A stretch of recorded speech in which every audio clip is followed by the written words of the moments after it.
Baik, terima kasih. Bismillahirrahmanirrahim. Assalamualaikum warahmatullahi wabarakatuh. Alhamdulillahirabbil alamin, wassalatu wassalamu ala asyrofil anbiya'i wal mursalin wa ala alihi wa sahbihi wa man da'a bi da'watihi wa iltazama bi tariqatihi wa tarasama khutwahu jalal aqidatan islamiyatan asasan fikratihi wa miqyasan amalihi wa masdarani ahkami. Syahadu an la ilaha illallah, syahadu anna Muhammadan abduhu wa rasuluhu la nabiyya ba'da. Wa qala Allah ta'ala fi kitabihil karim, a'udzu billahi minasyaitonir rajim. Bismillahirrahmanirrahim. Innad dina indallahil Islam. Alhamdulillah, puji dan syukur senantiasa kita panjatkan tentu saja hanya pada Allah Subhanahu wa taala yang telah memberikan kita kenikmatan-kenikmatan yang tidak terhingga sampai dengan pada saat ini. Allah mengatakan di dalam Al-Qur'an, wa in ta'udu nikmatallah la tu'suha, bahwa setiap nikmat yang Allah berikan pada kita, niscaya walaupun kita mau menghitungnya tidak akan dapat kita hitung. Maka sudah menjadi kewajiban sebagai seorang manusia kita bersyukur pada Allah tiada henti-hentinya, karena Allah juga memberikan nikmat pada kita juga tiada henti-hentinya. Dan nikmat terbesar yang Allah karuniakan pada hamba adalah faqih fiddin, adalah memahami agama, kemampuan untuk ingin mempelajari agama lebih lanjut, yaitu adalah kemampuan untuk belajar.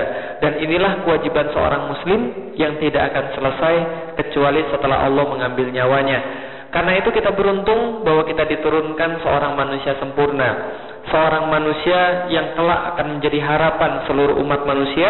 Dialah Rasulullah Muhammad SAW. Dan semoga salawat selalu tercurahkan pada beliau, dan juga salam semoga tercurahkan pada beliau, pada keluarga beliau, pada sahabat-sahabat beliau, dan pada orang-orang yang mengikuti jalan beliau sampai dengan akhir zaman. Saya mohon maaf, I'm sorry to my brothers and sisters who are not speaking Indonesian, because the material will be delivered in Indonesian. Because saya sudah cukup tersiksa tadi menyampaikan itu.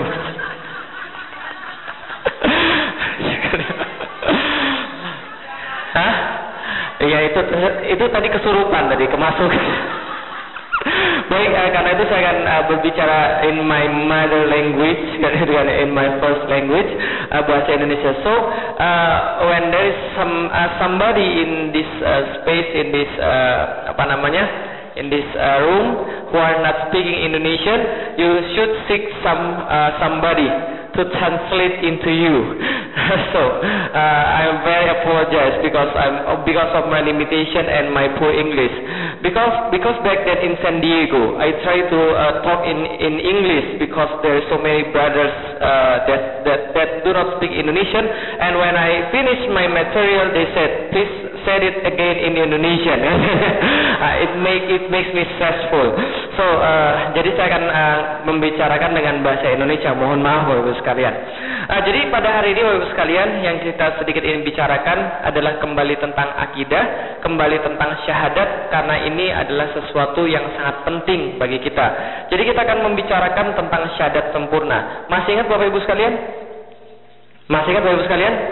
Tentang negeri bebek, itu kan ya. Jadi sebuah negeri yang kita cerita bahwa negeri ini sebagian besar adalah muslim.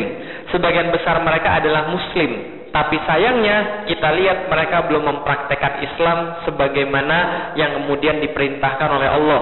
Dan karena itulah banyak sekali masalah-masalah di situ. Kalau kita lihat negeri bebek, semuanya salah di negeri bebek Bapak Ibu sekalian. Betul begitu Bapak Ibu sekalian? Semuanya salah di negeri bebek. Misal, kalau kemarau, negeri bebek susah, karena katanya nggak ada air. Kalau hujan, negeri bebek susah, karena banjir.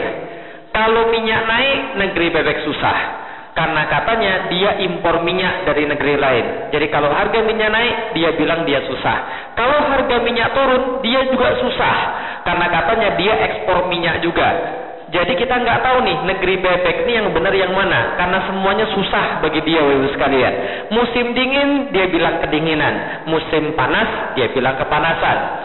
Ada barang dia bilang kemudian mahal, nggak ada barang dia bilang susah barang. Nggak ada yang benar di negeri bebek Bapak Ibu sekalian.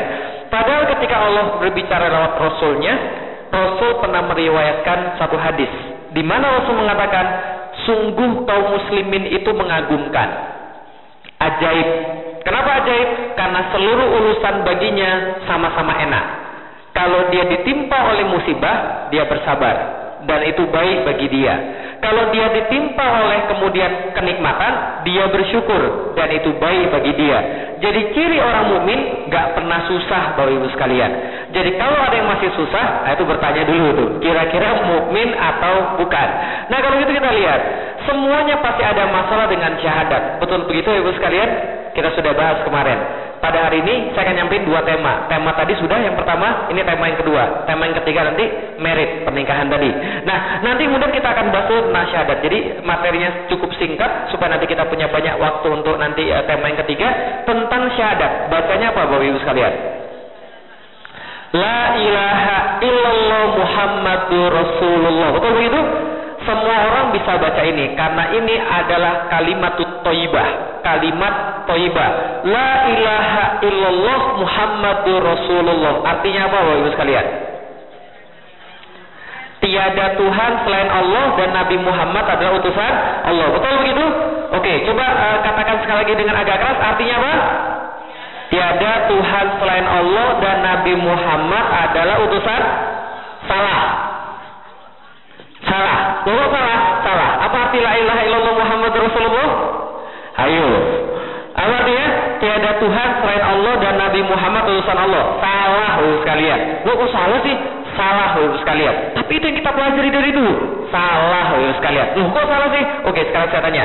La ilaha illallah Muhammadur Rasulullah. Kalau dikatakan tiada Tuhan selain Allah, berarti dulu sebelum Islam datang, sebelum Islam datang ke tanah Arab, Tuhannya siapa? Tuhannya siapa? Sebelum Islam datang di tanah Arab. Lata, Uzza, mana? Salah. Siapa Tuhan orang Arab sebelum datang Islam? Ada yang tahu siapa Tuhan orang Arab sebelum datang Islam? Fir'aun. Itu Tuhannya orang Mesir. Salah. Siapa Tuhannya orang Arab sebelum datang Islam? Hubal. Salah. Abdullah. Salah. Siapa Tuhannya orang Arab sebelum datang Islam? Ada yang tahu? Belum ada yang tahu. Oke, apalin baik-baik Bapak Ibu sekalian. Tuhannya orang Arab sebelum datang Islam namanya adalah Allah. Loh, kok Allah sih? Allah kan Tuhan kita. Iya Tuhan kita, tapi Tuhan mereka juga gak percaya. Oke, kalau gitu kita lihat. Zaman dulu Bapak Ibu sekalian, Abu Jahal, Abu Lahab dan Abu-Abu yang lain, gitu kan ya. Ketika dikatakan Tuhannya siapa? Jawabnya Allah. Maka ketika orang Arab ditanya, Man Rabbuka? Jawabnya Rabbi Allah. Ketika mereka ditanya, Man Rabbuka? Jawabnya Rabbi Allah. Oh dari mana? Kita buktiin. Rasul punya ayah. Nama ayahnya Rasul siapa? Abdullah. Artinya hambanya Allah. Berarti zamannya Abdullah Allah sudah ada belum? Sudah. Berarti Tuhan orang Arab sebelum datang Islam namanya adalah Allah. Contoh lagi, Nabi Ibrahim dan Nabi Ismail bangun Ka'bah. Nama lain Ka'bah apa? Bait. Artinya rumahnya Allah. Berarti zaman dulu Allah sudah ada belum? Sudah. Ketika orang Arab ditanya, Man Rabbuka? Siapa Tuhan Anda? Mereka menjawab dengan yakin, Rabbi Allah. Tuhan kami adalah Allah. Tapi beda kalau orang Arab ditanya, Man ilahuka? Man ilahuka? Siapa ilah Anda? Siapa sesembahan Anda? Mereka menjawab, Ilahi Lata, Uzza, Mana, Hubal. Berarti ada dua dalam terminologi bahasa Arab. Ada Rob dan ada ilah. Paham sampai di sini? Ada Rob dan ada ilah. Rob artinya Tuhan, ilah artinya sesembahan. Makanya Islam datang dengan kalimat La ilaha illallah. Artinya bukan tiada Tuhan selain Allah, tapi artinya adalah tiada sesembahan kecuali Allah. Karena orang dulu sudah tahu Tuhan itu Allah. Makanya Islam tidak datang dengan kalimat La Rabba illallah. Betul? Gitu kan ya? Bukan tiada Tuhan, tapi tiada sesembahan selain Allah. Kok bisa begitu sih? Contoh, suatu hari ada seorang sahabat namanya Adi bin Hatim.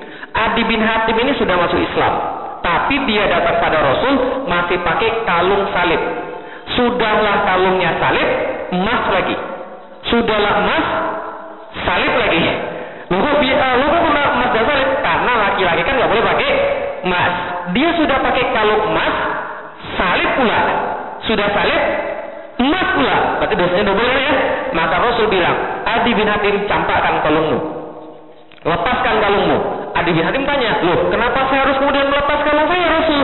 Rasul bilang, sesungguhnya orang-orang Nasrani dan orang-orang Yahudi, mereka menjadikan sesembahan mereka adalah rahib-rahib mereka dan rahib-rahib mereka dan pendeta-pendeta mereka, pembesar-pembesar mereka dan rahib-rahib mereka. Rasul bacakan surat At-Taubah ayat 31. Ittakhadhu ahbarahum wa ruhbanahum arbaba min dunillah. Karena mereka menjadikan rahib-rahib mereka dan pembesar-pembesar mereka sebagai Tuhan-Tuhan lain selain Allah. Berarti itulah namanya syirik. Berarti syirik bukan hanya menjadikan Tuhan selain Allah, tapi mencarikan tandingan sesembahan selain Allah. Nah, ini yang menjadi masalah. Karena memang pada masa kemudian ini tidak kemudian dimengerti artinya dengan sungguh-sungguh. Oke, kita tinggalkan dulu tentang syahadat. Saya pengen sedikit kenalkan dengan teman saya. Ada sound nggak Pak ya?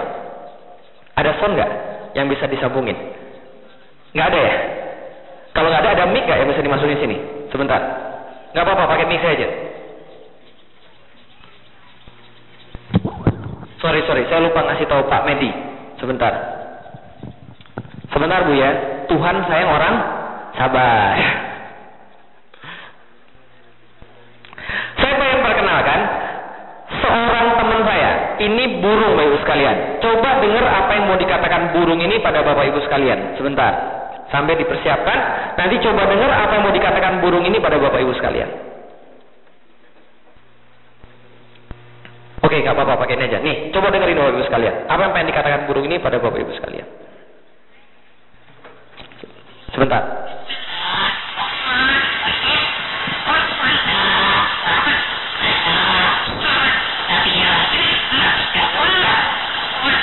ولأن معلمه باكستاني لا يجيد العربية فإن الطائر تعلم اللكنة أيضا تماما كصاحبه.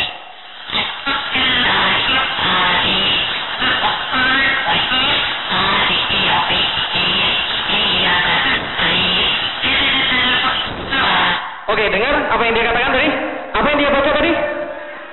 Suratul Fatihah. Sebelumnya dia baca apa? Surat Al-Ikhlas. Berarti kalau kata Rasul, setiap yang baca la ilaha illallah Muhammad Rasulullah adalah saudara kita. Ini saudara atau bukan? Saudara atau bukan? Yang bilang saudara silakan, saya mah enggak. Ini adalah burung yang bisa ngomong syahadat. Dia burung ini tinggalnya di Pakistan. Diajaknya bahasa Pakistan, tapi dia bisa baca syahadat dan dia bisa baca suratul Fatihah dan dia bisa baca suratul Ikhlas. Betul begitu? Oke, kalau gitu ini baru burung. Sekarang perkenalkan teman saya yang lain. Zaman sekarang Bapak Ibu sekalian, robot sudah sedemikian canggih. Robot sudah sedemikian keren. Nah, saking kerennya robot Bapak Ibu sekalian, zaman sekarang tahun 2007 robot sudah bisa jadi pembantu rumah tangga. Mereka bisa ngepel, mereka bisa nyuci, mereka bisa jagain orang-orang jompo. Jadi bapak ibu-ibu yang sekarang sudah tua, ini bayar pembantu susah, boleh beli robot dari Jepang untuk bisa jaga orang-orang jompo. Itu tahun 2007. Tahun 2007 juga lahir robot yang bisa mimpin orkestra musik. Nah, jadi dia bisa mimpin orkestra musik. Jadi dia bisa jadi dirijen, bisa membedakan ratusan jenis lagu dan memimpin masing-masing orang dengan lagunya tadi. Kan itu ya? Itu tahun 2007. Tahun 2008 muncul robot yang lebih hebat lagi, namanya Actroid. Coba kita lihat apa yang bisa kita lihat di sini. Ini robotnya. Robotnya ditanya, "What's your name?" What's your name?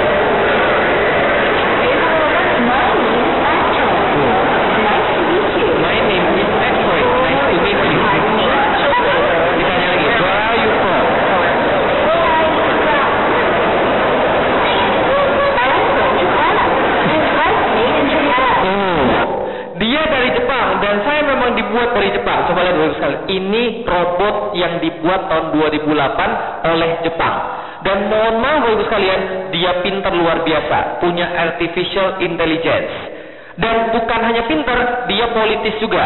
Nanti kalau kita lanjutkan terus videonya, dia akan ditanya, "Do you want to get married?" Apakah engkau mau menikah? Dia bilang, "I'm looking the right guy." Saya lagi cari cowok yang tepat buat saya. Ya? Dia pintar Ibu sekalian. Dan mohon maaf Ibu sekalian, ini cewek, ini robot, cakep nggak Bapak-bapak sekalian? Cakep nggak? Dan saya kasih tahu Ibu sekalian, dia tidak hanya cakep. sampai dalam-dalamnya dia punya barang yang mirip perempuan. Dia bisa jalan, dia bisa diajak ngobrol, dia bisa diajak bercanda. Maka tidak heran tahun 2009 diresmikan pernikahan pertama kali antara orang Jepang dengan robot. Jadi kalau hari ini kita ada pernikahan kan, dengan ya antara cowok dengan cewek kan ya. Di sana pernikahannya cowok dengan robot. Ketika ditanya pada cowoknya, kenapa Anda mau menikah dengan robot? Dia bilang, dia memang robot, tapi dia tidak bisa menyakiti hati saya seperti wanita-wanita lain. Dia punya istri robot sekalian, dan robot ini pintar luar biasa. Sudah mirip banget kayak manusia. Dia bisa melakukan apapun, bisa berbagai macam bahasa. Dia bisa bahasa Inggris seperti yang Bapak Ibu dengar. Dia bisa bahasa Jepang karena sudah biasa di front office-nya kantor-kantor di Jepang, mereka pasang robot di situ. Jadi bukan lagi resepsionis, bukan orang, tapi robot. Kenapa? Mahal biaya orang di sana. Maka mereka ganti dengan robot, dan robot ini bisa berbagai macam bahasa, termasuk bahasa Jepang, termasuk bahasa Inggris, dan termasuk bahasa Arab, Bapak Ibu sekalian. Yang saya belum tahu, dia bisa nggak bahasa Jawa. Tapi yang jelas, dia bisa bahasa Arab. Pertanyaan saya sederhana. Kalau robot ini mengucapkan 2 kalimat syahadat, dia masuk Islam atau tidak? Masuk Islam atau tidak? Kan sama-sama syahadat. Dia nggak punya nyawa. Kenapa saya syahadat, Bapak Ibu terima? Kalau dia syahadat, Bapak Ibu nggak terima. Karena dia tidak punya akal. Apa bedanya yang punya akal sama yang nggak punya akal? Kenapa yang nggak punya akal Ibu nggak terima? Kenapa yang punya akal Ibu terima? Apa bedanya? Karena dia sudah di-set. Berarti apa yang menjadi bedanya? Dia tidak sadar. Itu kata punya sadar. Dia tidak sadar apa yang dia ucapkan. Dia tidak sadar apa yang dia kemudian lakukan, dan dia nggak sadar konsekuensi apa yang dia sampaikan. Betul begitu? Berarti kita tidak terima dia karena satu, dia tidak sadar. Dia tidak sadar apa yang dia lakukan. Dia tidak tahu kenapa dia berislam, dan dia tidak paham konsekuensi daripada syahadat Islam. Artinya Islamnya cuma di bibir saja, syahadatnya cuma di bibir saja. Karena itu kita tidak terima. Pertanyaan saya Bapak Ibu sekalian, jangan-jangan selama ini syahadat kita sama kayak robot, gitu kan ya? Cuma diulang-ulang terus kayak diprogram. Tapi kita nggak tahu kenapa kita bersyahadat. Kita nggak tahu, kita nggak sadar kenapa kita bersyahadat. Betul begitu Ibu sekalian? 18 tahun saya masuk Islam. Ketika saya masuk Islam, kira-kira susah nggak masuk Islam? Syahadatnya gampang Bapak Ibu sekalian. Tinggal dibaca ya, asyhadu an la ilaha illallah, asyhadu anna Muhammadur Rasulullah, gampang. Tapi mengucapkannya susahnya minta ampun Bapak Ibu sekalian. Kenapa susah? Kepikir di kepala saya, waduh, ibu saya gimana? Bapak saya gimana? Kemudian keluarga saya gimana? Teman-teman saya gimana? Kan ya? Tapi karena saya tahu kenapa saya harus Islam, saya kemudian ucapkan 2 kalimat syahadat. Karena saya tahu konsekuensinya, saya sadar kenapa saya mengucapkan syahadat, dan saya tahu kenapa saya harus Islam. Betul begitu? Setelah selesai syahadat, saya masih ingat, saya syahadat umur 18 tahun, hari Kamis, malam Jumat, ba'da sholat maghrib. Jadi pada sholat maghrib saya syahadat. Setelah selesai syahadat, mereka sholat isya. Maka ustadznya bilang pada saya, Felix, kamu harus ikut sholat isya. Gimana caranya Pak? Saya belum tahu gerakannya. Lihat teman-temanmu. Gimana bacaannya? Baca aja subhanallah, alhamdulillah, wala ilaha illallah, Allahu akbar. Baca aja itu terus. Maka jadilah kemudian sholat pertama saya ngelirik ke kanan, ngelirik ke kiri. Nah, kenapa? Karena saya belum tahu caranya sholat, tapi saya jalani. Kenapa saya jalani? Karena saya tahu kenapa saya harus Islam. Besok subuhnya harus kemudian sholat subuh. Apa yang saya rasakan Bapak Ibu sekalian? Ngantuk Bapak Ibu sekalian. Tapi tetap harus sholat subuh karena saya tahu konsekuensi masuk Islam. Dan hari esoknya hari apa? Kamis? Jumat. Akhirnya saya pergi ke Jakarta sendirian. Saya masuk Islam di Bogor, pergi ke Jakarta sendirian, nggak punya teman. Sebelum saya pergi ke Jakarta, saya telepon teman saya. Cara Jumatan gimana sih? Kan saya harus Jumatan nih, kan wajib kan ya? Saya nggak banyak alasan. Kenapa nggak banyak alasan? Saya sadar kenapa saya masuk Islam. Ketika saya sampai Jakarta, saya telepon teman saya, Jumatan tuh gimana sih? Sama aja kayak sholat-sholat yang lain. Oh gitu ya? Gimana sholatnya? Sama aja kayak yang lain. Terus gimana caranya? Ikutin aja orang-orang yang ada di situ. Pasti kamu bisa kok. Kalau gitu saya datang jam berapa? Kamu datang sebelum jam 11:30. Karena kalau kamu datang sesudah jam 11:30, biasanya di sana rame dan nanti kamu nggak dapat tempat duduk. Karena saya takut Jumatan rame dan nggak dapat tempat duduk, akhirnya saya datang jam 11:15. Duduk di pojok paling kanan. Kemudian jangan-jangan sholat Jumatannya nggak jadi nih kan ya. Nah, kenapa? Karena mungkin nggak ada orang. Tapi orang lambat laun kemudian datang. Oke, berarti saya telepon lagi. Gimana cara Jumat? Sama aja kayak sholat yang lain. Anggap aja sholat zuhur. Oke, anggap sholat zuhur. Apa yang terjadi Bapak sekalian? Ketika kemudian sholat Jumatan, saya ingat kata teman saya, kalau orang berdiri kamu berdiri, orang angkat tangan kamu angkat tangan, gitu kan ya. Segala macam pokoknya ikutin aja orang-orang. Walhasil Bapak sekalian, ketika mereka duduk ketika rakaat kedua, saya berdiri sendiri Bapak sekalian. Lo tadi kan nggak ada masalah kan ya? Malu nggak kira-kira? Malu, tapi nggak ada masalah. Kenapa? Saya tahu kenapa saya berislam. Saya tahu konsekuensi syahadat saya. Saya tahu kenapa saya harus Islam. Karena inilah namanya syahadat. Maka Bapak Ibu sekalian, inilah namanya idrok silah billah. Seseorang muslim yang bersyahadat dengan benar, seorang muslim yang mengucapkan syahadat dengan benar, maka dia harusnya punya idrok silah billah. Apa itu? Kesadaran, awareness, kesadaran bahwa dia sudah punya hubungan dengan Allah, bahwa Allah mengawasi setiap perbuatan dia dan akan meminta pertanggungjawaban setiap perbuatan dia. Itulah idrok silah billah. Maka wajar kita lihat zaman sekarang. Kenapa ada orang yang sudah syahadat, sama-sama syahadat tapi jadi calo angkot? Boleh nggak jadi calo angkot? Boleh nggak narik angkot? Boleh. Yang nggak boleh apa? Ketika Jumatan dia tetap narik angkot. Betul begitu? Ada orang yang sudah syahadat tapi meninggalkan sholat tanpa ada alasan, meninggalkan sholat tanpa ada rasa ragu, meninggalkan sholat tanpa ada rasa bersalah. Ada orang yang sudah tua, mati-matian dia mau pergi ke masjid walaupun sudah kakinya sakit. Kan itu kan ya? Ada orang yang sudah syahadat tapi ngerokok, Bapak sekalian. Makanya bilang kan tuh benar kan kata saya kan, percuma aja kerudungan kalau ngerokok, Bapak sekalian. Betul begitu Bapak sekalian? Yang penting hatinya bukan luarnya, betul begitu? Betul, ya kerudungan aja bisa begini, apalagi yang enggak kerudungan. Tapi ada juga kemudian orang yang sudah masuk Islam tapi mau menutup auratnya dengan sempurna. Betul begitu? Ada orang yang sudah masuk Islam tapi nikahnya sama Nyi Roro Kidul sekalian. Ngomong-ngomong Nyi Roro Kidul ada atau enggak? Ada atau enggak Nyi Roro Kidul? Ada atau enggak? Ada atau enggak? Enggak ada atau ada? Oke, saya pernah diskusi setengah jam dengan mahasiswa saya tentang Nyi Roro Kidul. Jadi ketika saya sempat ngajar di Sekolah Tinggi Ilmu Ekonomi, percaya atau nggak percaya, ada kemudian salah satu mahasiswa saya bilang begini, ceritanya begini, saya lagi ngajar basic knowledge. Jadi saya lagi ngajar basic knowledge, dan saya jelasin pada mereka, yang mana yang boleh dipercaya, yang mana yang nggak boleh dipercaya.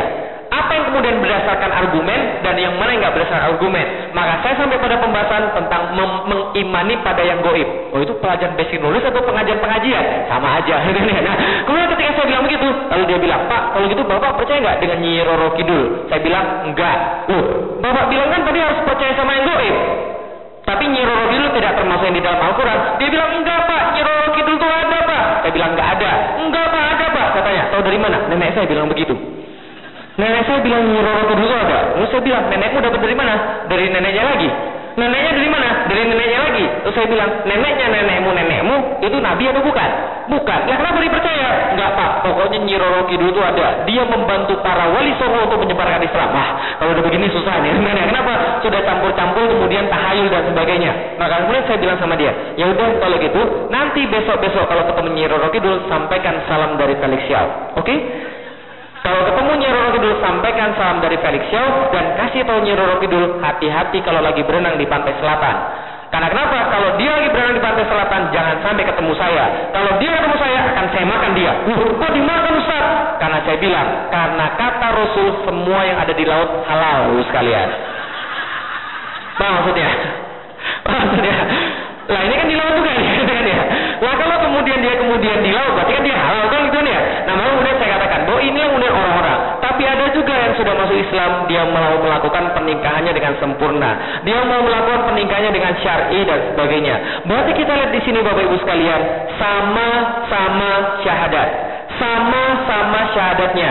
La ilaha illallah Muhammadur Rasulullah. Tapi ada yang mau taat, ada yang tidak mau taat. Apa bedanya Bapak Ibu sekalian? Banyak nggak di antara kita yang syahadat tapi masih maksiat? Banyak nggak yang syahadat tapi dia taat? Banyak juga. Apa yang membedakan orang yang taat setelah syahadat dengan orang yang tidak taat setelah syahadat? Saya mencari tahu. Saya meneliti tentang semua itu dan saya dapat jawabannya. Ini jawabannya Bapak Ibu sekalian. Nih, kita belajar dari orang yang sudah hebat syahadatnya, yang benar syahadatnya dan sempurna syahadatnya. Siapa dia? Namanya Umar bin Khattab. Kenal Umar bin Khattab? seorang sahabat Rasul yang kabarnya pedangnya aja 1,5 meter. Pedangnya aja 1,5 meter. Berarti orangnya kan nggak mungkin 1 meter kan ya? Pasti 2 meteran kan ya? Umar bin Khattab badannya gede, orangnya kuat, wajahnya serem.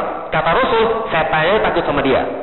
Jadi setan aja takut sama dia. Suatu hari Umar kemudian datang ke rumah Rasul, kemudian Rasul ketawa dan bilang, Umar, setan aja takut sama kamu. Loh, kok bisa ya Rasulullah? Umar tanya, tadi pas kamu kesini ada setan yang mau lewat jalan yang sama. Tapi ketika dia melihat ada Umar di ujung jalan, dia cari jalan yang lain. Kenapa? Karena setan takut berpapasan dengan Umar. Itu Umar bin Khattab. Kenapa setan takut? Karena dia tegas dalam keislaman dia. Kalau kita, setan takut nggak sama kita? Kalau kita jalan diintilin setan di belakang gitu kan ya. Nah, itu bedanya. Umar ini sangat luar biasa tegas loh sekalian. Jadi contoh, ketika tadi saya sholat, saya jadi imam, apa yang saya lakukan pertama kali sebelum sholat?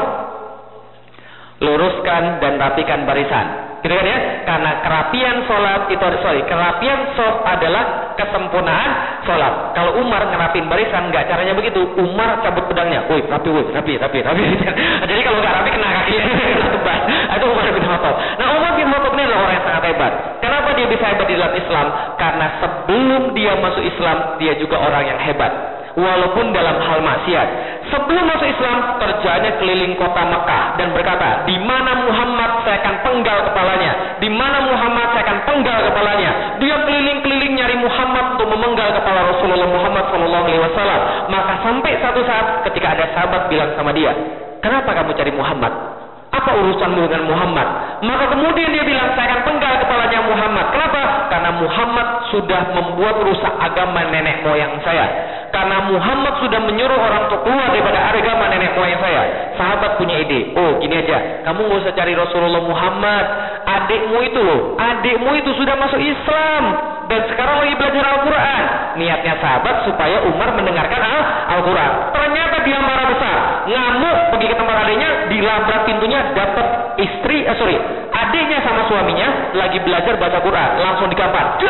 Yang gampar Umar bin Khattab, telinganya berdarah, kemudian wajahnya bonyok. Ketika lagi disiksa, adiknya bilang, Umar, kenapa kami disiksa? Bukankah kami cuma membaca kitab dari Tuhan yang sama? Kan Tuhan kita sama-sama Allah. Umar berkata, iya juga ya. Kenapa saya mukulin adik saya sendiri? Cewek lagi, gara-gara sesuatu yang saya tidak yakini pasti. Maka dia bilang, mana yang kamu baca? Saya mau baca.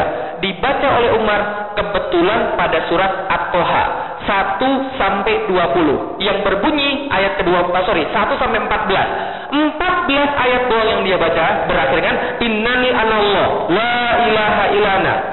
Maka aku ini adalah Tuhanmu, ini adalah Allah. Aku ini adalah Allah, tiada Tuhan yang hak selain aku. Fakutni, maka mulai sembah aku. Wa aqimis sholah li zikri, dan juga tegakkanlah sholat untuk mengingatku.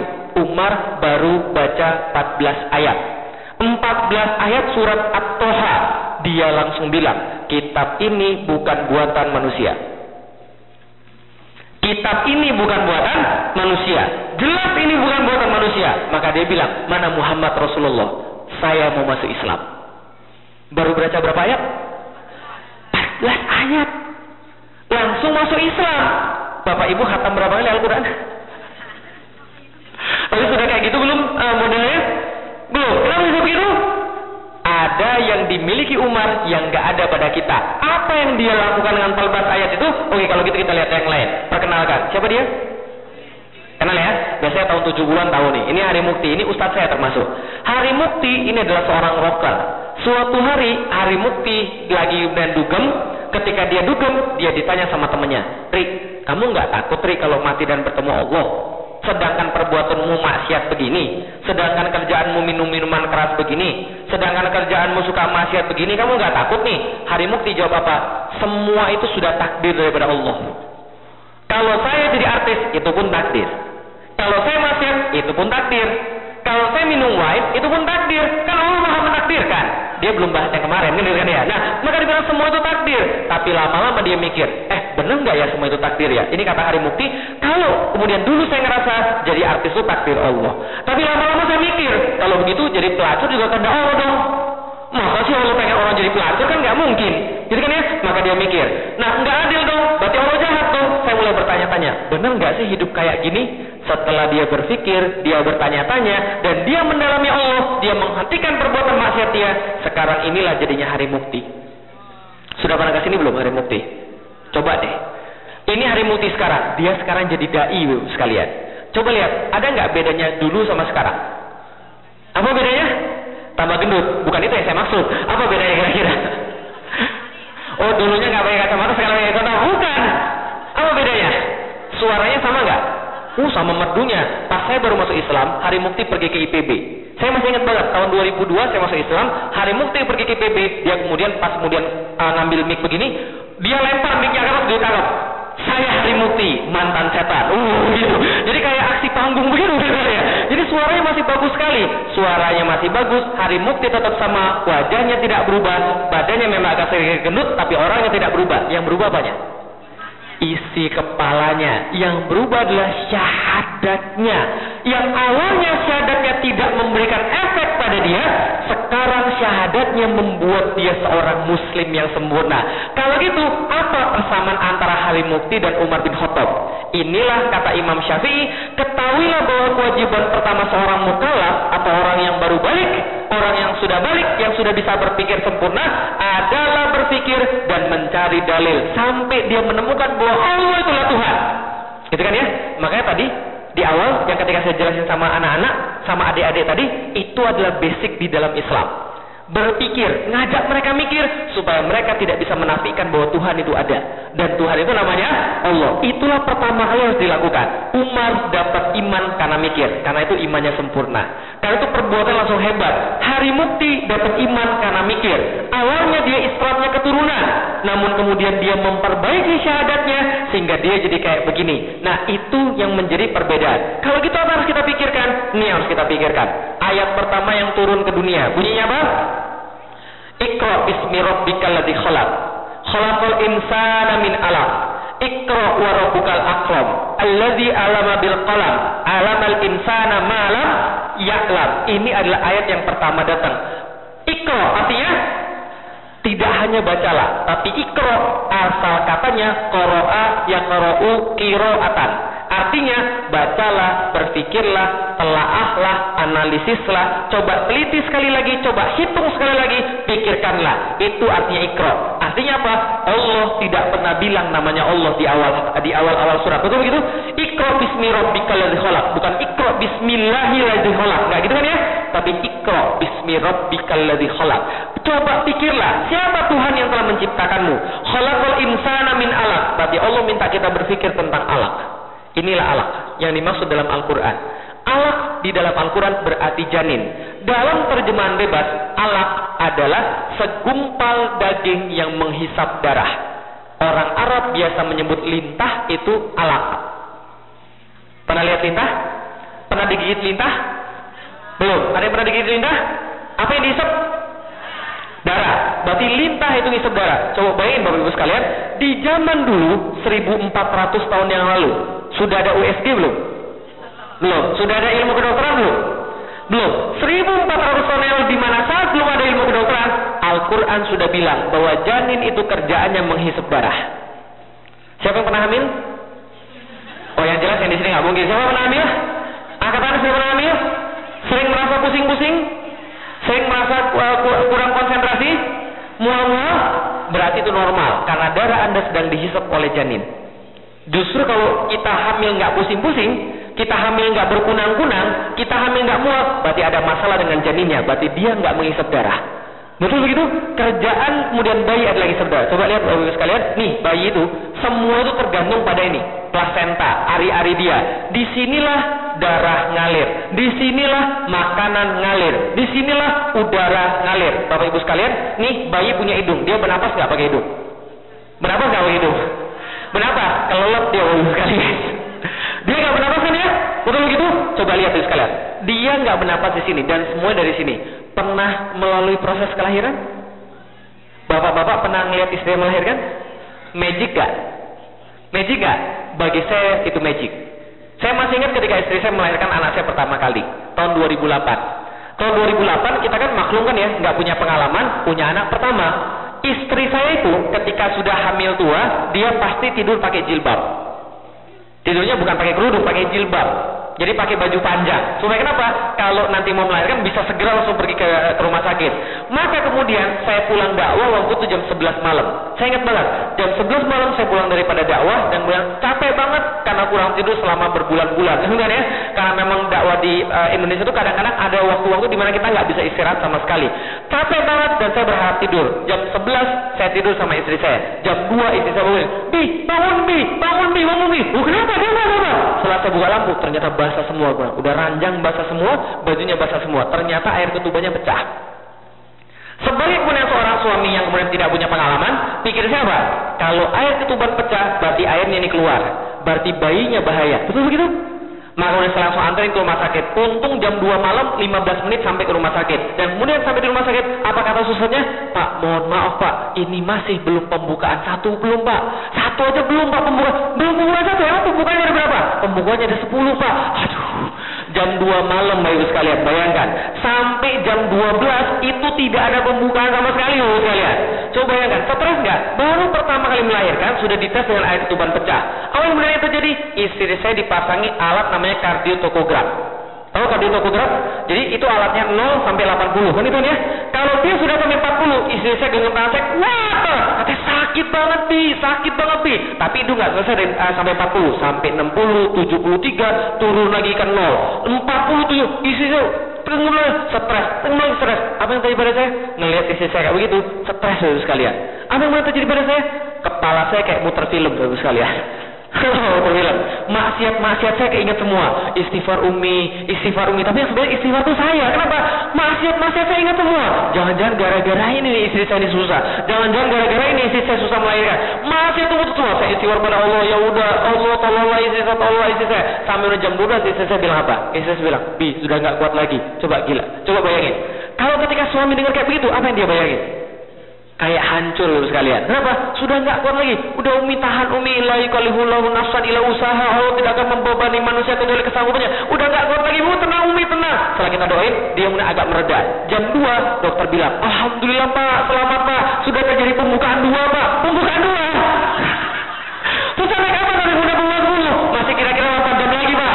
Saya udah stres. Tapi alhamdulillah jam 4 anak saya lahir. Ada kemudian apa? Tiba-tiba cepat. Itu lakukan doa kita terkabulkan ya.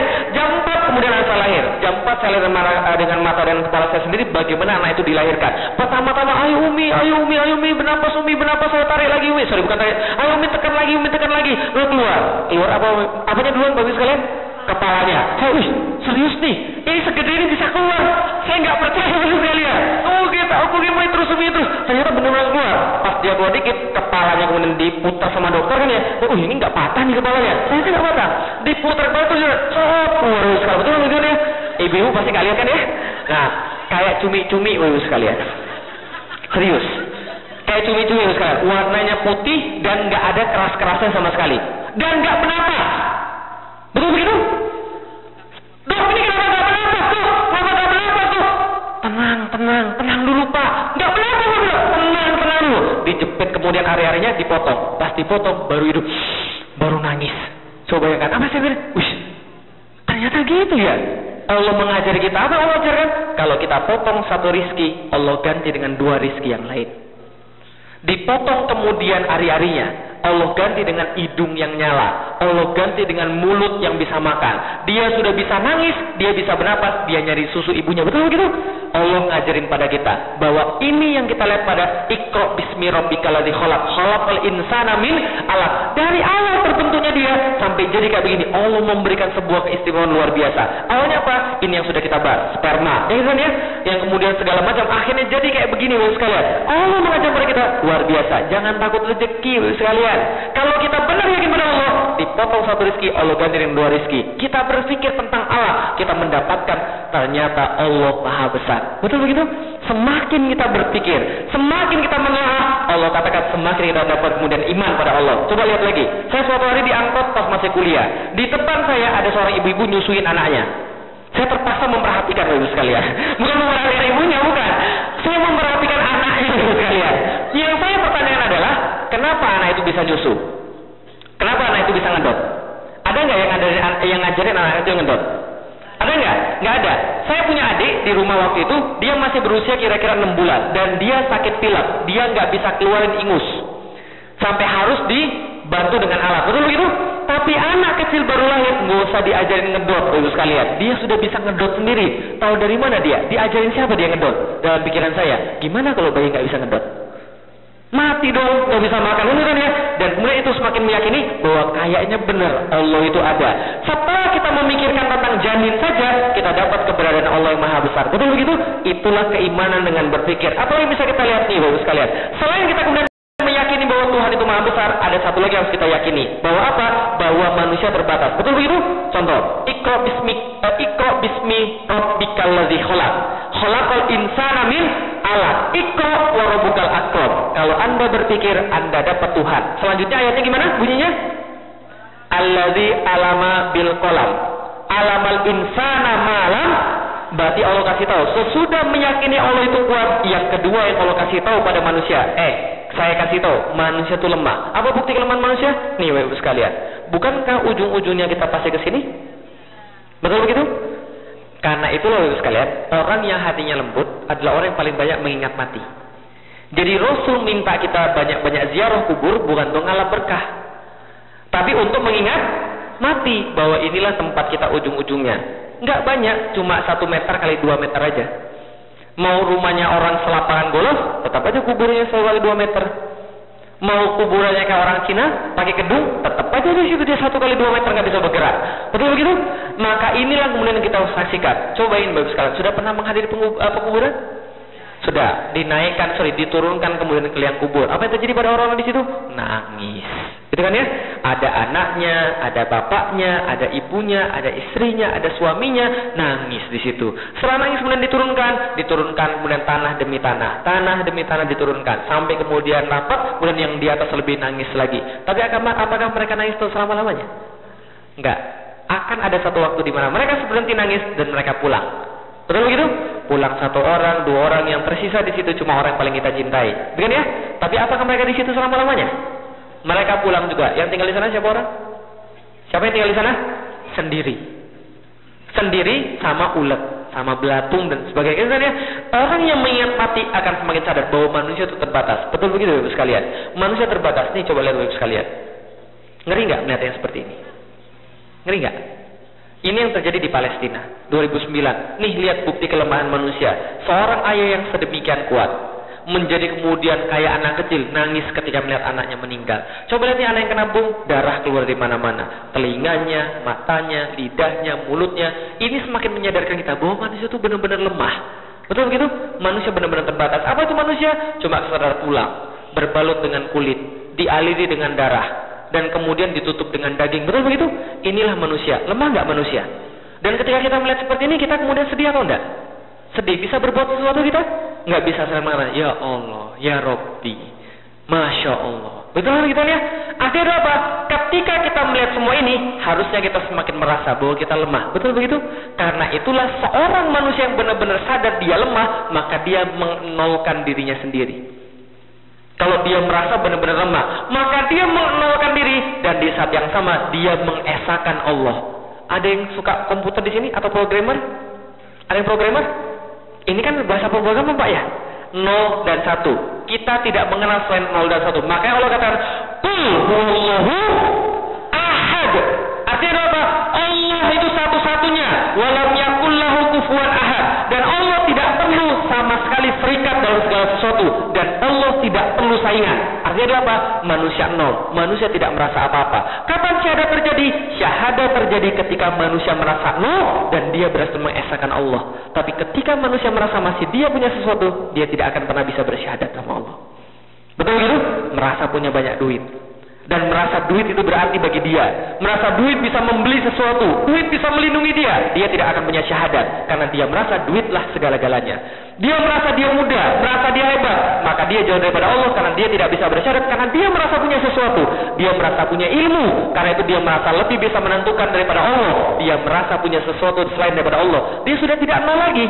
Karena syahadat itu apa? Syahadat dalam bahasa Inggris adalah apa? Dalam bahasa Inggris? Testify, testimoni. Dalam bahasa ini apa lagi kira-kira? Witness, gitu kan ya? Nah, kalau gitu witness-nya apa? Syahadat itu apa? Gini, kesaksian dalam bahasa Indonesia kan kita lihat. Contoh misalnya, Evander Holyfield sama Mike Tyson. Sebelum taruh, mereka boleh nggak bilang, saya bisa aja mengalahkan dia dalam satu ronde, boleh nggak? Mereka boleh boasting, mereka boleh kemudian ngomong besar, mereka boleh kemudian ngomong hebat. Tapi kalau sudah tanding, Mike Tyson kalah. Apa yang terjadi pada Mike Tyson? Saya minta rematch, kalah lagi. Apa yang terjadi? Saya akui dia hebat. Gitu kan ya? Sama kayak Allah. Kalau Anda belum berpikir tentang Allah dan menganggap Allah itu perkasa dan segala-galanya, dan belum berpikir tentang manusia bahwa benar manusia nggak ada apapun, nggak akan terjadi syahadat.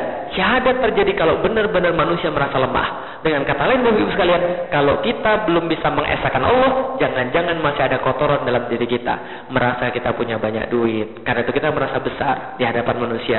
Merasa kita punya ilmu, kita merasa hebat di hadapan manusia. Merasa kita punya rumah yang besar, kita merasa hebat daripada manusia. Jadi kapan syahadat itu terjadi? Ketika merasa manusia lemah, baru syahadat itu terjadi. Contoh, kapan orang banyak doa sama Allah? Ketika banyak hutang atau ketika nggak ada hutang? Kenapa orang banyak hutang, banyak orang doa pada Allah? Karena dia merasa lemah. Ya Allah, sudah cari duit kemana lagi? Kesini orang nggak kasih, kesini orang nggak kasih. Duit saya nggak akan cukup dari gaji untuk bayar hutang. Ya Allah, tolong ya Allah, kalau besok nggak datang ini mana duit? Saya bakal digusur rumah saya kan itu kan ya? Dia merasa tidak punya bantuan lain selain pada Allah. Di situ orang baru bersyahadat secara sempurna. Gitu kan ya? Kapan lagi orang bersyahadat secara sempurna? Kalau kemudian dia merasa dia mau mati. Orang yang merasa mau mati, merasa dia lemah. Betul begitu? Pernah terjadi gempa nggak di Amerika? Berapa kali sehari? Emangnya obat? Oke, berapa kali setahun dapat gempa? Pernah nggak merasa gempa yang mengerikan? Setiap gempa mengerikan besar, betul. Tapi lebih ngeri lagi di Indonesia. 9,4 pernah? Rata dong. 9, oh, tahun 94. Kuat nggak berapa skala Richter? 7 skala Richter. 6,8. Di Jakarta kemarin 7,4 skala Richter pada tahun 2009. Dan saya masih ingat persis itu 2009 sekalian. Itu gempa terjadi di Selat Sunda. Itu getarannya sampai ke Jakarta. Apa yang terjadi? Saya waktu itu lagi kerja di lantai 2. Saya ingat banget gempa terjadi jam 3.15 sore. Apa yang terjadi? Ketika gempa itu terjadi saya di lantai 2, saya langsung kabur ke bawah. Saya nggak peduli laptop saya nggak peduli tas saya nggak peduli duit saya langsung kabur ke bawah. Sampai ke bawah, kemudian sampai di jalan duduk di sini. Oh, masih getar begini ya. Lihat kemudian tiang mulai getar-getar. Terus saya mau lari kemana lagi? Takut Bapak Ibu sekalian. Kenapa? Karena nggak ada tempat lain untuk lari. Gitu kan ya? Ketika takut setelah selesai, ternyata baru itu di dunia. Itu udah ngeri begitu. Belum hari kiamat kan udah lihat. Udah di dunia baru begini mengerikan. Saya naik ke atas, buka kemudian komputer, buka Facebook. Nggak ada yang update status Bapak Ibu sekalian. Nggak ada yang update status. Kenapa?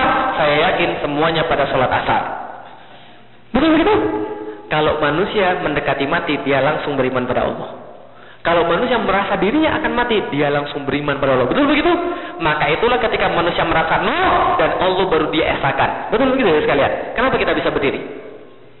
Kenapa kita bisa berdiri? Karena kita punya 2 kaki. Salah. Kenapa kita bisa melihat? Karena kita punya 2 mata. Salah. Kenapa kita bisa ngomong? Karena kita punya mulut. Salah. Karena ada yang punya mulut, ada yang punya mata, ada yang punya kaki, tapi dia nggak bisa berdiri, dia nggak bisa ngomong, dan dia nggak bisa ngelihat. Siapa itu? Mayit. Gitu kan ya? Artinya kenapa kita bisa melihat, kenapa kita bisa ngomong, dan kenapa kita bisa berdiri? Karena Allah mengizinkan kita. Semakin banyak kita berpikir dan semakin merasa lemah kita, disitulah semakin muncul syahadat pada Allah. Dan itulah yang dimaksud dengan berpikir, sehingga kita mengesahkan Allah, sehingga syahadat kita menjadi syahadat sempurna, Bapak sekalian. Paham kira-kira sampai di sini? Terima kasih. Ada pertanyaan silahkan. Jelas ya? Jadi semakin manusia merasa lemah, semakin kita menguatkan Allah. Maka anak saya yang kedua namanya Sifar Muhammad Al-Fatih 1453. Sifar artinya 0. Karena saya pengen dia menjadi 0 di hadapan Allah. Dia hamba Allah yang tidak perlu ada sesuatu yang dibanggakan. Ketika orang merasa ada sesuatu yang bisa dibanggakan, maka dia tidak akan mengesahkan Allah. Dan kadang-kadang itu terjadi secara kita tidak sadar. Gitu kan ya? Maka sering-seringlah berpikir merasa diri kita nggak punya apa-apa, merasa diri kita hina. Karena itu kita bisa mengakui Allah. Enak rasanya ketika kita merasa lemah dan kita mengadu pada Allah dengan segala sesuatu. Dan ketika itulah syahadat terjadi. Oke, ada yang lain? Silakan. Betul. Kalau ada pertanyaan, silakan. Wis, pas. Jam 9.15. Cukup ya? Cukup Pak ya? Oke, silakan. Ada? Ya? Sorry. Ada pertanyaan? Silakan kalau ada. Dari ibu-ibu atau dari bapak-bapak?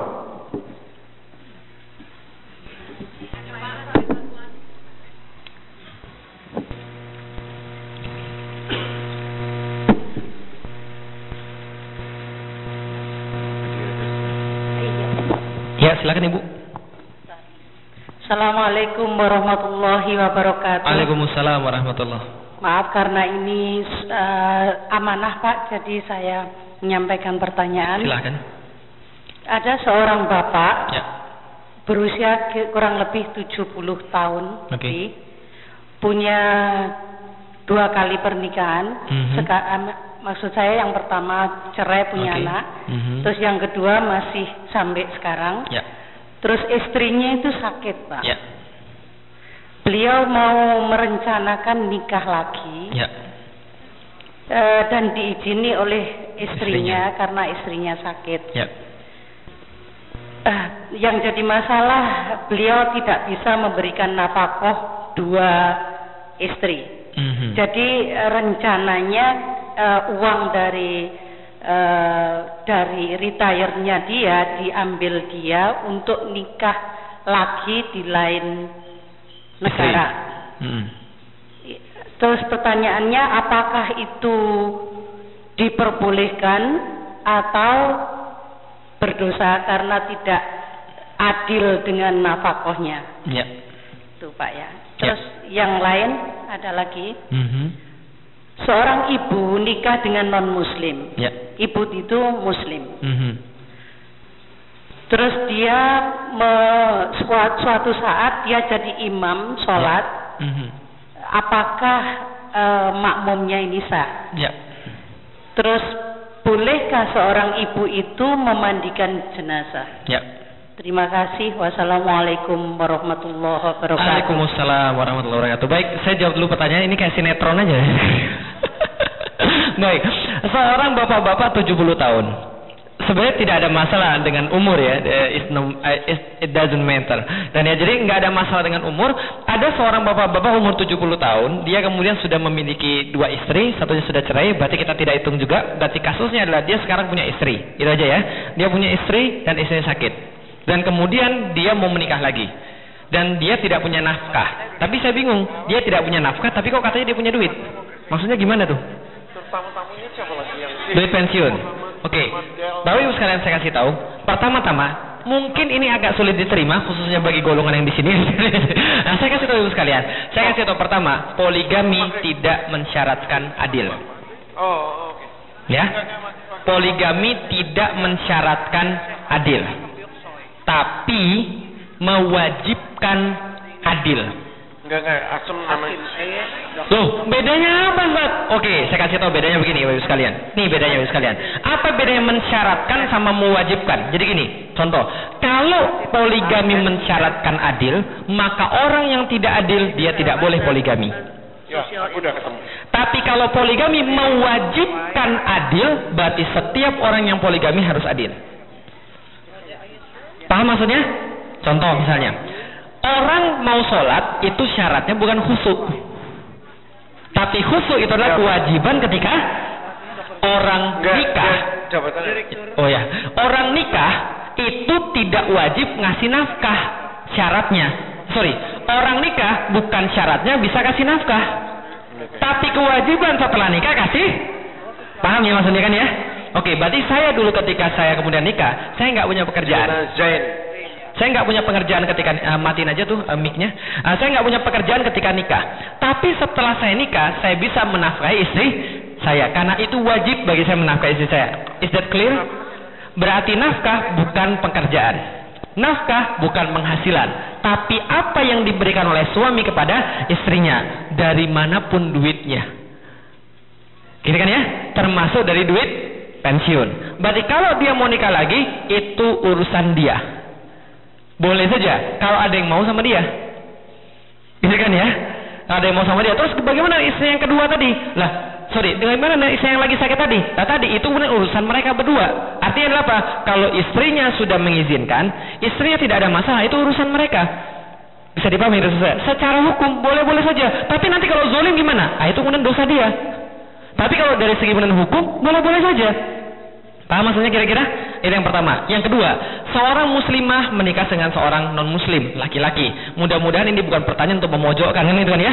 Tapi saya ingin sampaikan adalah bahwa seorang yang non-muslimah, seorang muslimah menikah sama seorang non-muslim itu jelas hukumnya tidak boleh. Nah kalau sudah terjadi gimana? Ya berusaha supaya dia jadi muslim. Gitu kan ya? Karena pernikahan itu yang kemudian yang sah adalah yang muslimah dengan yang muslim, atau yang muslim dengan yang non-muslim, non-muslimah, kan ya? Berarti itu masih boleh kalau dia ahlul kitab. Itu masih ada kemudian dalil yang memperbolehkan. Tapi gimana kemudian kalau sudah seorang muslim ini menikah dengan seorang non-muslim? Apakah sholatnya kemudian sah? Ya sah saja. Itu nggak ada hubungannya. Bisa dipahami maksud saya? Felix Xiao jadi seorang ustadz. Di saat yang sama Felix Xiao bermaksiat karena ngambil riba. Berarti saya dosa nggak ngambil riba? Tapi masih boleh nggak saya dakwah? Boleh. Tapi Allah murka nggak sama saya? Murka. Gitu kan ya? Tapi itu urusan Allah dengan saya. Tapi sah nggak kemudian sholat saya? Sah, nggak ada masalah. Kalau dia memandikan mayat, sah juga nggak ada masalah. Karena kenapa? Itu beda hukumnya. Gitu kan ya? Kecuali kalau kemudian dia sudah jadi kemudian murtad. Kalau dia murtad beda lagi hukumnya. Tapi selama dia muslim, that's okay. Karena itu kemudian ingat baik-baik sekalian, hati-hati kemudian dengan kemudian. Jadi gini, hati-hati dengan cara kita memperlakukan muslim. Karena bisa jadi orang tidak mau ngambil Islam karena cara kita yang salah. Karena kebaikan harus disampaikan dengan cara yang benar. Karena kalau kebaikan tidak disampaikan dengan cara yang benar, maka orang biasanya mutung. Betul begitu? Maka kita harus melihat orang nih. Kalau ada orang yang kemudian sudah mau dan dia berusaha untuk kemudian berteguh pada Islam, kita rangkul. Bukan kita dorong. Gitu kan ya? Contoh, di Twitter, saya kan cukup aktif di Twitter. Ada seorang yang bertanya, Ahwat, Ustadz, kan kalau kata orang kerudungan itu tidak perlu. Yang penting kan hatinya aja baik. Percuma aja kerudungan kalau dia maling. Percuma aja kerudungan kalau dia judes. Yang penting kan hatinya baik. Saya ngelihat, oh orang ini pertanyaan karena dia nggak tahu. Yang saya balas apa? Sebelum saya balas, pertanyaan kayak begini benar atau salah? Salah. Pernyataan kayak begini sesat. Bahwa kemudian yang penting itu kerudungin hati bukan kepala, ini sesat. Tapi pernyataan yang tadi kan ya sesat kan ya, bahwa itu salah. Harusnya nggak boleh kan ya? Mana ada kerudungin hati? Horor kali kerudungin hati, gitu kan ya? Masa hati dikerudungin horor juga gitu kan ya? Nah tapi kan saya nggak jawab begitu kan ya? Tapi sebelum saya jawab sudah ada orang yang lain jawab. Oh iya, kalau begitu kamu hatimu aja yang masuk surga, yang lainnya masuk neraka. Coba begitu. Kira-kira gimana? Dia nggak akan mau ikut pengajian lagi, kan ya? Dia nggak akan mau dengar ngomongan ustadz lagi karena dia sudah dipatahin di awalnya kan ya. Terhadap orang-orang begini kita harus rangkul. Gimana caranya? Betul mbak, yang penting tuh hatinya baik. Tapi ciri-ciri hati yang baik dia kerudungin luarnya, gitu. Bisa dipahami bapak sekalian. Betul, tidak semua orang yang berhijab itu adalah baik. Tapi muslimah yang baik pasti berhijab. Kan gitu? Kan bisa kita ngomong gitu kan ya? Nggak salah kan ya? Apa yang saya omongin salah nggak? Saya tidak menafikan Islam, saya tidak menafikan sama sekali hukum, tapi yang saya berikan adalah cara bagi dia. Kalau kata orang-orang Cina, apa katanya? Kalau kasih muka tuh nama bahasa Cinanya apa? Himawan? Siapa? Orang lain tuh bahasa Cina apa? Orang lain bahasa Cinanya apa? Oh, KPN mention. Gitu kan ya? Kasih orang lain tuh muka, itu loh maksudnya. Jangan kemudian dia itu kemudian dihinakan di depan umum, atau kemudian dibuat untuk kemudian tidak mau ikut lagi pengajian Islam. Contoh, Rasulullah. Ketika Rasulullah lagi ngisi pengajian, ada yang kentut. Serius, ada yang kentut. Nah, ketika ada yang kentut, harusnya dia ngapain? Wudu kan? Rasul tahu kalau Rasul suruh orang itu kemudian wudu duluan, dia pasti ketahuan siapa yang kentut kan ya? Rasul kasih dia muka. Mention tadi, kasih dia muka tadi. Gimana caranya? Rasul bilang, semua yang hadir di pengajian saya silahkan keluar ambil wudu. Gitu kan ya? Apa yang terjadi akhirnya? Rasul menyelamatkan harga diri dia. Rasul menyelamatkan kemuliaan dia karena semuanya pergi wudu, nggak ada yang tahu siapa yang kentut. Nggak kayak kita siapa sih yang bau banget ini bener ini. Nggak gitu caranya. Paham ya, kita selesaikan ya. Oke, berarti ada kemudian etika dalam agama yang harus kita kemudian lakukan. Nah, karena itulah kemudian kita berukhuwah. Kalau kita tahu aib pada saudara, mari kita tutupi bareng-bareng. Supaya kenapa? Allah tutup aib kita nanti di hari kiamat. Karena kalau Allah buka aib kita, dan kalau aib itu berbau, maka orang-orang nggak akan mau mendekati saya.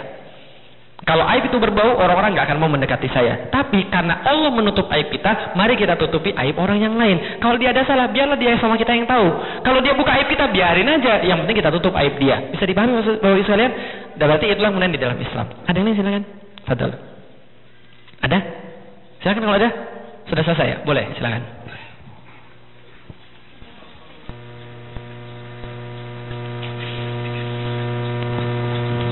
Assalamualaikum warahmatullahi wabarakatuh. Pertanyaannya di luar yang Bapak sampaikan, Pak. Dulu waktu Indonesia hanya mengizinkan 5 agama, orang-orang Chinese yang agamanya Konghucu pindahnya ke Kristen semua, Pak. Ya. Itu kira-kira apa, Pak? Mereka nggak tertarik sama Islam, Pak? Baik, terima kasih. Kenapa orang-orang Cina nggak tertarik sama Islam? Bapak Ibu sekalian, sudah saya kasih tahu. Saya kemarin lupa menunjukkan, Bapak Ibu sekalian. Sebentar, saya tunjukin ya, biar Bapak Ibu puas. Sebentar ya. Allah sayang orang sabar. Berarti sabar dulu. Sebentar. Saya tunjukin supaya Bapak Ibu puas, Bapak Ibu sekalian. Saya tunjukin gambar supaya Bapak Ibu puas. Nah, ini adalah masjid di Cina, Bapak Ibu sekalian, di kota Guangzhou. Namanya Masjid Huaisheng. Correct me if I'm wrong. Ini ada orang Cina asli nih. Lebih sipit daripada saya soalnya. Ini kemudian masjid di Cina, dibangun tahun 621, Bapak Ibu sekalian. Tahun berapa? 621. Ini masjid dibangun tahun 621. Kelenteng Ustaz, bukan kelenteng Bapak Ibu sekalian, ini masjid Bapak Ibu sekalian. Lihat nih tengah-tengahnya, kalau nanti Ibu Bapak lihat di kemudian di yang resolusinya tinggi, ini ada tulisan bahasa Arabnya. Jadi ini adalah masjid yang dibangun oleh Kaisar Cina untuk menghormati sahabat Sa'ad bin Abi Waqqas ketika datang ke Cina. Sampai sekarang masih ada di daerah Guangzhou. Kalau mau silahkan pergi ke sana. Nah, artinya adalah apa? Orang Cina duluan 200 tahun Muslim dibanding orang Indonesia. Dan ada catatan-catatan, khususnya dari catatan Mahuan. Mahuan itu adalah seorang laksamana pendamping Cheng Ho. Tahu Cheng Ho? Tahu yang dari Semarang ada kelenteng Sampokong? Itu bukan kelenteng dulunya. Dulunya itu masjid. Cuma dirubah jadi kelenteng sama orang Cina. Nah, dulu Mahuan tuh bilang bahwa di Indonesia itu ada 6 daripada 9 wali songo itu orang Cina. Iya. Makanya Sunan Bonang itu bahasa Cinanya namanya Bong-an. Itu bukan kata saya, ada catatan dari Mahuan tadi. Tapi memang catatan ini agak sedikit berbeda dengan catatan daripada yang lain yang mengatakan bahwa wali songo itu dari Arab. Khususnya Syekh Maulana Malik Ibrahim, itu dari Arab jelas. Nah, tapi yang lain ada kemudian catatan yang mengatakan 6 daripada 9 itu adalah orang Cina. Karena itulah dalam beberapa dialek, gitu kan ya, dalam beberapa dialek Toto, kiai itu asal dari bahasa Cina. Maka di Madura, ketika saya pergi ke Madura, ke Bangkalan, saya kemudian trace beberapa kemudian descendant mereka, yang paling atas itu orangnya sipit. Serius, orang sipit, orang Cina. Berarti kemungkinan yang menyebarkan ikut ke Indonesia adalah orang Cina. Itu kemungkinan besar. Nah, oke, kalau gitu kita lihat dulu sekalian. Nah, kenapa kemudian bisa jadi kayak begini? Itu gara-gara Belanda, Bapak sekalian. Lo kok bisa gara-gara Belanda? Ustaz nyalain orang terus. Oke, kalau nggak percaya, pulang dari sini, buka akte kelahiran masing-masing. Di situ ada angka STBLD, terus berapa gitu? STBLD apa? Stadsblad. Apa arti bahasa Belanda Stadsblad? Bukan. Stadsblad apa? Surat keputusan pemerintah Belanda yang pada waktu itu adalah Ratu Belanda. Stadsblad. Maka ibu-ibu yang pribumi Muslim, Stadsbladnya pasti 1917. STBLD 1917. Orang non pribumi dan non Muslim itu STBLD 1920. Maka itulah kebijakan Belanda namanya Vreemde Oosterlingen. Kebijakan penduduk negeri timur. Yang artinya apa? Eropa, Arab, Cina, dan yang lainnya. Maka orang-orang itu dapat privilege. Dari STBLD itulah ditentukan siapa yang boleh sekolah dan siapa yang nggak boleh sekolah. Dari STBLD ditentukan siapa yang boleh dapat sumber daya alam dan siapa yang nggak boleh dapat sumber daya alam. Maka Belanda menjadikan orang Arab, India, dan Cina sebagai tameng mereka. Suruh cari duit, ngeruk kemudian sumber daya alam di Indonesia, dan pribumi disiksa. Maka wajar orang pribumi benci sama orang Cina. Karena orang Cina dapat sumber daya alam dan mereka masuk ke dalam agama Katolik. Paham maksudnya? Ini oportunis juga nih orang Cina zaman dulu nih. Nah, mereka ambil sumber daya alam dan mereka masuk ke agama Katolik. Lah, kenapa orang-orang pribumi gak benci sama orang Arab? Benci juga.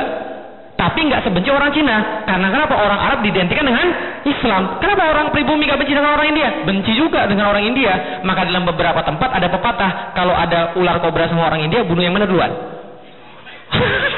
Itu peribahasa di beberapa daerah ya. Bukan saya ngomong, itu memang peribahasa. Karena orang India dianggap lebih berbahaya daripada ular kobra, kan ya. Gitu kan ya? Nah, maka ini ada beberapa peribahasa. Untung nggak ada orang India di sini. Jadi ini begitu. Artinya apa? Karena itu muncul kebencian pada orang-orang Cina. Orang-orang kayak saya dan generasi-generasi sebelum saya, termasuk nenek saya, mendapatkan perlakuan tidak enak daripada orang pribumi. Oh Ustaz, perasaan Ustaz aja. Serius, saya mengalami itu sekalian. Jalan-jalan tengah jalan, Cino. Gitu ini. Dipalakin, kalau beli dimahalin dan sebagainya. Nah, itu banyak hal kemudian kita memang merasa, sehingga kita terbentuk orang pribumi itu jahat. Kenapa jahat? Islamnya yang jahat. Itulah memang tugas orang-orang Belanda untuk ngadu domba, divide et impera tadi, gitu kan ya. Maka kemudian kita diadu, orang pribumi benci sama orang Cina benci sama orang pribumi, cocok kalau ketemu di jalan. Gitu kan ya? Walaupun orang Cina nggak bisa balas, karena kenapa? Kalau mereka balas lebih mati lagi, gitu kan ya. Maka mereka nggak bisa balas, tapi mereka pendam itu dalam diri mereka. Karena itulah tatkala kemudian Soeharto kemudian mencanangkan ada 5 agama, orang Cina nggak mungkin pilih Islam, karena Islam bukan agama orang Cina. Mereka berpikir begitu. Selayaknya orang Sunda bilang bahwa agama orang Sunda cuma Islam. Orang Padang kalau bukan, orang Minang kalau bukan Islam bukan orang Minang. Gitu kan ya? Sama kepercayaannya begitu juga, bahwa orang Cina itu adalah Buddha, kalau nggak Kristen, kalau nggak Katolik, bukan Islam, bukan Hindu. Tapi mereka lebih benci Islam. That's why.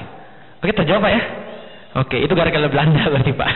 Silakan Google di internet Vreemde Oosterlingen atau buka di tempat kita masing-masing, buka akte kelahiran, nanti pasti ada STBLD. Sekarang sudah nggak ada lagi. Di zaman anak saya lahir, anak saya yang sifar Muhammad Al-Fatih 1453 itu, saya didiskriminasi sekalian.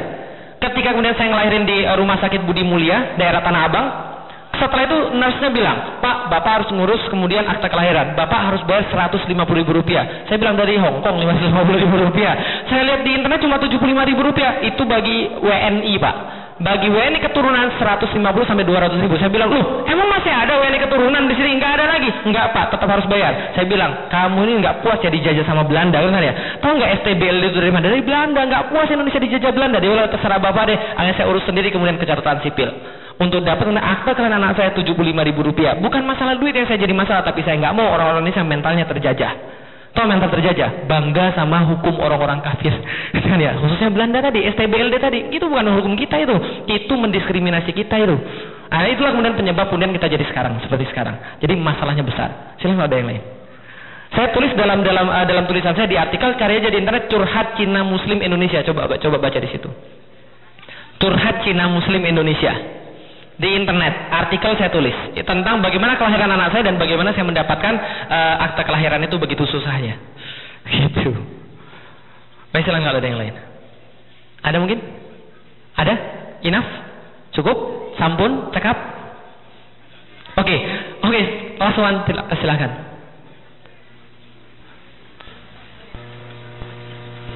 Silakan. Assalamualaikum warahmatullahi wabarakatuh. Waalaikumsalam warahmatullahi wabarakatuh. Selamat malam Pak Ustaz. Malam. Saya hanya ingin menanyakan masalah anak. Katanya anak itu ada 4 perkara, yaitu qurrata a'yun, yang baik dipandang mata. Ya, dan ada fitnah juga ya, Ustaz. Di antaranya, dan 2 lagi apa lagi ya Pak Ustaz? Saya juga lupa. Nah, setiap orang tua menginginkan putra-putrinya, harapan bangsa ini menjadi anak yang soleh-solehah. Di antaranya yang qurrata a'yun itu. Nah, itu kalau 4 perkara itu Pak Ustaz, kalau misalnya tidak memenuhi sesuai dengan keinginan orang tua, semua orang tua pasti menginginkan anaknya seperti yang diharapkan, yaitu yang qurrata a'yun itu. Nah, itu bagaimana ya Pak Ustaz? Apakah itu masalah takdir atau memang sudah ditentukan oleh Allah? Tapi kita sebagai orang tua tetap berusaha untuk sesuai yang Allah harapkan, karena anak adalah amanah. Thanks. Itu aja Pak Ustaz. Terima kasih. Sama-sama. Assalamualaikum warahmatullahi wabarakatuh. Waalaikumsalam warahmatullahi wabarakatuh. Dilalah itu pertanyaan yang sama tadi ditanyakan di San Diego. Jadi kalau ada yang tadi di San Diego sekarang? Nggak ada, itu Pak Rejo, ya. Itu pertanyaan sama ditanya di San Diego. Artinya adalah apa? Kalau anak kita kemudian jadi nggak seperti yang kita harapkan, apakah itu takdir atau pilihan? Pertanyaan saya baru sekalian, saya tanya balik. Takdir atau pilihan? Oke, oh kok bisa jawab begitu? Karena mereka sudah dapat materi kemarin. Nah, jadi silakan ketik di YouTube judulnya Get the Guidance Easier atau agar hidayah menjadi lebih mudah. Di YouTube sudah diupload sama Pak Medi. Nah, jadi agar hidayah menjadi lebih mudah. Itu yang pertama. Yang kedua, anak itu yang saya tahu cuma ada dua tadi, qurrata ayun sama kemudian anak yang jadi fitnah. Gimana supaya anak itu kemudian jadi qurrata ayun? Seluruh orang tua mau nggak anaknya jadi qurrata ayun? Tapi apakah semua orang kemudian anaknya jadi qurrata ayun? Apa bedanya? Yang jadi kemudian ada yang pengen jadi qurrata ayun, ada yang pengen nggak jadi qurrata ayun. Apa bedanya? Takdir atau bukan? Apa bedanya? Pilihan. Apa bedanya? Action. Yang satu cuma mau aja, tapi nggak ngapa-ngapain. Yang satu mau dan dia lakukan. Itulah yang jadi. Oke, pertanyaan berikutnya. Mau nggak pergi ke Mekah? Serius? Serius? Benar? Apa yang sudah Bapak Ibu lakukan untuk pergi ke Mekah kalau serius? Actionnya apa? Nabung berapa sehari? Oke, sekarang saya tanya, kapan mau pergi ke Mekah? Kapan mau pergi ke Mekah? Tahun depan, realistis ya, tahun depan ya. Tahun depan, berarti pergi ke Mekah berapa dolar? Berapa? Yang bisa jawab berarti dia serius pergi ke Mekah. Yang nggak bisa jawab berarti dia nggak serius pergi ke Mekah. Karena harganya dia nggak tahu. Kalau mau serius tanya, itu bedanya ya, serius jelas ya. Oke, berarti yang sudah tahu harganya dia serius berapa, Ibu? Hah? 7.900. 7.000 dolar. 7.000 dolar, berarti kalau kita mau tahun depan pergi, berarti 1 bulan kita harus save berapa? Sekitar 600 dolar, oke? 600 dolar per bulan. Sekarang sudah save belum 600 dolar per bulan? Yang sudah save berarti dia serius. Yang belum save berarti dia belum serius. Pertama, terus saya tanya lagi, sudah tahu rukun-rukun umroh? Sudah tahu rukun-rukun umroh haji? Yang sudah pernah buka YouTube dan ketik how to perform umroh and hajj berarti dia serius. Yang belum pernah buka YouTube dan ketik how to perform hajj and umroh itu nggak serius. Oke, jelas? That's why. Karena itu yang dinamakan serius. Ada orang pengen tapi dia nggak ngapa-ngapain, berharap kemudian rezeki nomplok, durian jatuh. Padahal durian jatuh itu bahaya, pecah pala ya. Jangan berharap durian jatuh. Coba lakukan apa yang diinginkan. Saya pengen umroh, saya lobby bapak saya. Kita harus kasih mereka hadiah bukan motor, kita kasih umroh kan gitu kan ya.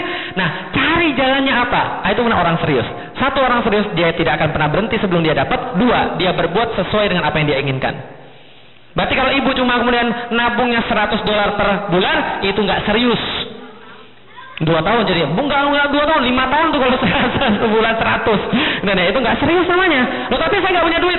Nah, keseriusan itu carilah pekerjaan yang punya duit bisa saving 600 per bulan. Oh, tapi nggak ada pekerjaan. Cari jalan lain. When there is a will, there is meat. Jadi Will Smith.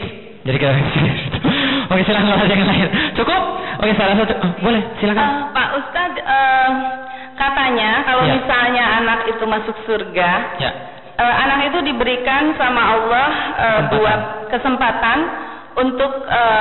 untuk orang tuanya siapa dipilih yang mau diambil ke surga. Betul nggak? Apakah itu betul? Betul bagi yang hafiz Quran. Oh, subhanallah. Oke, berarti jadilah anaknya hafiz Quran. 1, kedua bagi anak yang syahid di medan jihad. Dia bisa juga. 3, bagi 2 orang anak perempuan yang meninggalkan ibunya meninggal jadi 2 orang anak perempuan yang saya kasih tahu kemarin tuh, 2 orang anak perempuan meninggal sebelum bapak ibunya, maka 2 orang anak perempuan ini narik bapak ibunya ke surga. Kalau bapak ibunya mengikhlaskan dan ketika hidup dia dididik dengan baik. 2 orang anak perempuan. Oh, saya nggak punya anak perempuan gimana? Ya cari lagi. Waduh, saat saya tuh nggak bisa lagi kemudian melahirkan. Hati-hati nanti suaminya jadi cari supplier lain kan itu kan. Nggak gue ya. Ya udah, kalau belum punya anak perempuan ya nggak apa-apa kan, masih ada hafiz tadi dan bisa jihad kan itu kan ya. Nah, berarti itulah kemudian anaknya menarik orang tuanya ke surga. Oke? Pak Ustadz, maaf satu lagi. Boleh. Nanti kalau 4 mendapatkan piring cantik. Terima kasih, Pak. Silakan. Ini Pak, Allah itu menyukai perempuan yang anaknya banyak. Ya, betul. Kok tahu? Karena saya anaknya banyak. Oh, alhamdulillah gitu. Alhamdulillah, tidak saya. Memang itu sangat sulit, tapi insya Allah istiqomah. Kok bisa ya Pak Ustadz seperti itu? Apa alasannya? Kenapa Allah menyukai perempuan yang anaknya banyak? Thank you very much. Kalau gitu orang nggak punya anak nggak disukai Allah dong? Bukan begitu juga. Kan sudah saya jelasin kemarin kan ya. Oke, kalau gitu apa kemudian dibalik hikmah anak banyak? Rasul berkata, di hari akhir nanti aku akan membanggakan umatku yang jumlahnya banyak. Kenapa? 1, namanya peradaban disokong dengan demografi yang banyak. Dalam satu penelitian, sebuah populasi, sebuah kemudian peradaban itu bisa lanjut kalau anak di setiap keluarga lebih daripada 1,63. Tahu maksudnya? Anaknya lebih daripada 1, itu baru peradabannya jalan. Kalau peradaban anak kurang daripada 2, peradaban nggak jalan. Coba bayangin Bapak sekalian. Nih, 2 orang laki bini, 2 orang laki bini, masing-masing punya anak 1. Gitu kan ya? Coba bayangin ya, 2 orang laki bini, 2 orang laki bini, masing-masing punya anak 1. Berarti sekarang berapa orang nih ada? 1, 2, 3, 4, 5, 6 sama anaknya ya. Taruhlah anaknya nikah lagi. Anaknya berapa? 1 lagi. Berarti berapa orang? Generasi ini punya 4 orang, generasi ini punya 2 orang, generasi ini punya 1 orang. Dia mau nikah sama siapa? Lama-lama peradabannya dikis, hancur. That's what happened with England. That's what happened with Australia. That's what happened with Japan. Peradaban mereka hancur dengan sendirinya karena tidak ada orang yang mau kemudian menanggung peradaban itu. Lebih apalagi di Amerika, mending kalau kemudian ini ada laki bini punya anak 1 nikah, mending ini satunya nggak mau nikah karena pelihara anjing, satunya homo. Maksudnya lebih parah lagi. Dan itu yang terjadi di Jepang. Jepang kan Amerika minded tuh. Jadi handphonenya Apple, bahkan di Jepang ya mainnya baseball. Itu Amerika minded contohnya kan ya. Mereka pelihara anjing juga dan mereka nggak mau nikah karena pelihara anjing. Kenapa? Karena dog is human best friend. Gitu kan ya, kita nggak perlu anak, kita perlu anjing doang. Nah itu menjadi masalah besar itu. Ada yang kumpul kebo tapi nggak mau punya anak, gitu kan ya. Nah ini menjadi masalah besar juga. Nah karena itulah pengen supaya anak banyak. Itu satu. Yang kedua, Bapak Ibu sekalian, jumlah yang banyak menjamin untuk bisa mengeksploitasi sumber daya alam dengan baik. Itu yang kedua. Yang ketiga, Bapak Ibu sekalian, anak yang banyak, insya Allah adalah kemudian cara untuk menyebarkan Islam dengan yang lebih banyak lagi.